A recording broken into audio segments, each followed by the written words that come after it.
Hello বন্ধুরা, কেমন আছো তোমরা সবাই? আশা করি সবাই খুব ভালো আছো আর আমিও ভালো আছি। তো আমি তোমাদের আগেই দেখিয়েছি আমি দিদি বাড়ি এসেছি ঘুরতে রাস পূর্ণিমার পুজোতে। দেখো এখনও উঠোন ভরে শিউলি ফুল বিছিয়ে রয়েছে, কি সুন্দর লাগে এই গ্রামের পরিবেশ। আমাদের ব্যস্ত জীবন থেকে 2-3 দিনের জন্য ছুটি নিয়ে এখানে এলে খুব ভালো লাগে। আর দেখো ওদের বাড়ির পাশেই একটা নতুন স্বাস্থ্যকেন্দ্র তৈরি হয়েছে, সেটা এখন উদ্বোধন হয়নি, তবে হবে। তা আমার ছেলে গাছ থেকে পেয়ারা পাড়ছে।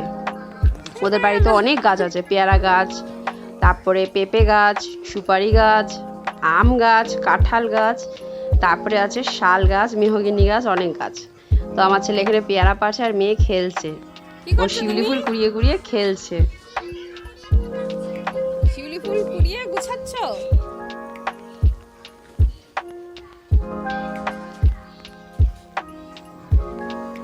আর এখানে খুব ভালো ঠান্ডা পড়েছে, বেশ ঠান্ডা। তো আমাদের ভালোই লাগছে ছুটি কাটাতে 2-3 দিনের জন্য, বেশ ভালো লাগছে। তো আজকে দুপুরে আমাদের আবার অন্য জায়গাতে নিমন্ত্রণ আছে, তো ওদের বাড়িতে আমরা খাওয়া দাওয়া করেই বেরিয়ে পড়বো আমাদের ট্রেন ধরার জন্য, তাড়াতাড়ি বেরিয়ে পড়বো।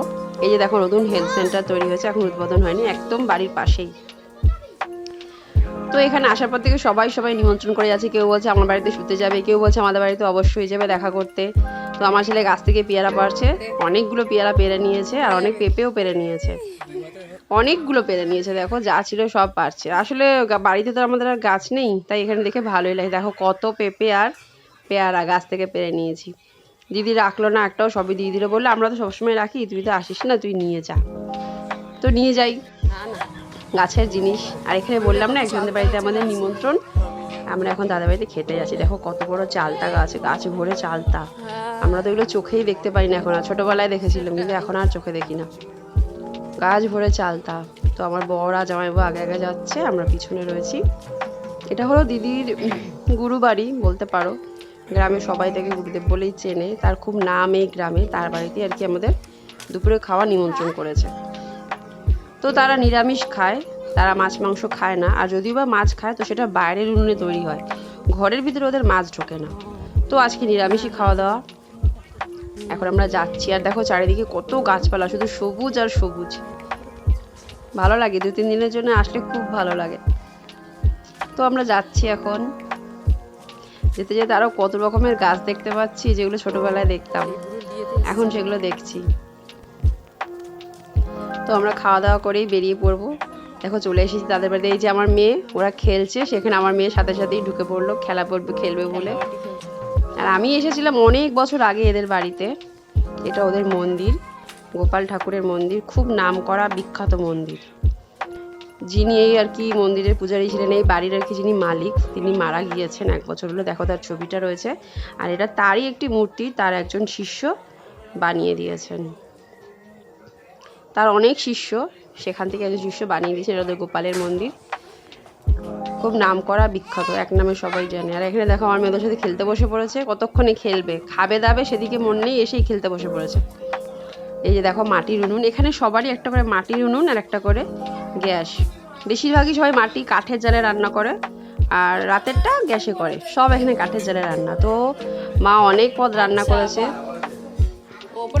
আমি যখন এসেছিলাম তখন বাড়িঘর অন্যরকম ছিল, এখন অনেক সুন্দর বাড়িঘর করে ফেলেছে, একদম সুন্দর সাজানো গোছানো করে ফেলেছে। ছেলে হয়েছে, মেয়ের পরে ছেলে, ছেলের দোতলা করে নিয়েছি, ওপরে ঘর। মা তাই বললো ওপরে ঘর দেখে এসো। এবার দেখো নদীর পাড়ে যাচ্ছি আমরা, খাওয়া দাওয়া শেষে নদীর পাড়টা একটু ঘুরে নিই। তোমরা সবাই জানো রানাঘাটের পরেই দেখা যায় চূর্ণী নদী, এটা হলো সেই চূর্ণী নদী। যারা রানাঘাট স্টেশনের দিকে থাকো কিংবা দিকে যাতায়াত করো, তারা তো অবশ্যই জানো যে রানাঘাটটা বেরোলেই চূর্ণী নদী, এবং সেটা চূর্ণী ব্রিজও রয়েছে।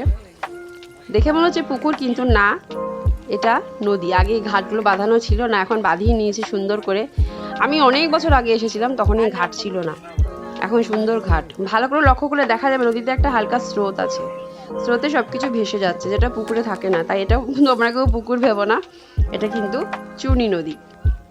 রানাঘাটের পরেই চূর্ণী নদীর ব্রিজ, সেই ব্রিজ পেরোলেই কালীনারায়ণপুর স্টেশন।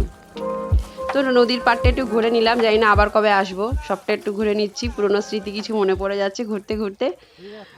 বেশ ভালো লাগছে দেখতে, নদীর ধারে সবাই তেল মেখে স্নান করতে নামছে। আমরা তো এই সমস্ত ভাবতেই পারি না, এগুলো আমাদের ছোটোবেলার স্মৃতি, যে তেল মেখে নদীতে গিয়ে কিংবা পুকুরে গিয়ে স্নান করা। এখন কারোর এত সময় নেই, সবার এখন ব্যস্ত জীবন, সেই কারণেই বললাম ব্যস্ত জীবন থেকে 2-3 দিনের জন্য ছুটি কাটাতে এরকম গ্রামের পরিবেশে আসলে দারুণ মজা লাগে, এবং আমাদের তো খুব মজা হয়েছে। তো একটু নদীর পাড়টা ঘুরে নিলাম খুব তাড়াতাড়ি, কারণ 3:30 ট্রেন ধরতে হবে। দেখো বাঁশঝাড়, কত ঘন বাঁশঝাড়, আর অনেকখানি সিঁড়িটা বাঁধিয়ে দিয়েছে, সুন্দর একদম। তো সব কিছুকে টাটা বাই বাই করে এখন চলে যেতে হবে তাড়াহুড়ো, কারণ ব্যাগপত্র সব গুছিয়ে রেডি করে রেখে এসেছি, গিয়েই ট্রেন ধরবো। যেহেতু রাস, শান্তিপুর নদিয়ার রাস বিখ্যাত, তাই এখানে এখন ট্রেনেও খুব ভিড় হচ্ছে। বেশি দেরি করলে ট্রেনে অনেক বেশি ভিড় হয়ে যাবে, আর আমাদেরও বাড়ি ফিরতে হবে। রবিবার দিন আমরা বাড়ি ফিরছি, কারণ সোমবার থেকে সকলের জীবন শুরু, কাজকর্ম, স্কুল সব কিছু শুরু, তাই রবিবার দিন আমরা বাড়ি ফিরছি। যতটুকু পারলাম ভিডিও করে নিলাম। হালকা স্রোত দেখো লক্ষ্য করা যাচ্ছে চুড়ি নদীতে, বাঁশঝাড়। তো আমরা সিঁড়ি দিয়ে উঠে পড়ছি, দিদির বাড়ি এসে রওনা হব বাড়ির উদ্দেশ্যে। তো তোমাদের কার কার গ্রামের পরিবেশ ভালো লাগে অবশ্যই কমেন্ট বক্সে জানাবে, আর আমার ভিডিওটি অবশ্যই একটা লাইক দেবে, আর যদি খুব বেশি পছন্দ হয় তাহলে কিন্তু শেয়ার করে দিও বন্ধুরা, প্লিজ। তোমাদের সবার কাছে আমার অনুরোধ রইল। তো দেখো আমরা ব্যাগপত্র নিয়ে বেরিয়ে পড়েছি, একদম রেডি। আমাদের টোটো এসে রাস্তায় দাঁড়িয়ে আছে। এই যে আমার গপু সোনা, সুন্দর করে গুছিয়ে নিয়েছি যাতে রাস্তাঘাটে ওর কোনো অসুবিধা না হয়, বালিশ দিয়ে সুন্দর করে একদম বসিয়ে নিয়েছি। গপু সোনার জন্যই তো এত কিছু, সব কিছু ঘুরতে আসা সব ওর জন্যে। দেখো আমার জায়মু গেটে তালা দিচ্ছে, সব বার করে নিচ্ছে। ওরা আবার কবে আসবে, 1 মাস 2 মাস পর হয়তো এখানে আসবে ঘুরতে। এটা ওদের গ্রামের বাড়ি, ওরা এখানে থাকে না। আমার দিদির আসল বাড়ি হলো লিলুয়া, এখানে ওরা মাঝে মাঝে ঘুরতে আসে।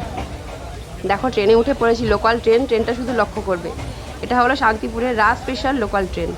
সিটগুলো দেখো, লোকাল ট্রেন। আর একটা জিনিস দেখাবো আমি, যেটা আমি জীবনে প্রথমবার দেখলাম, লোকাল ট্রেনে বাথরুম। লক্ষ্য করেছো? দেখো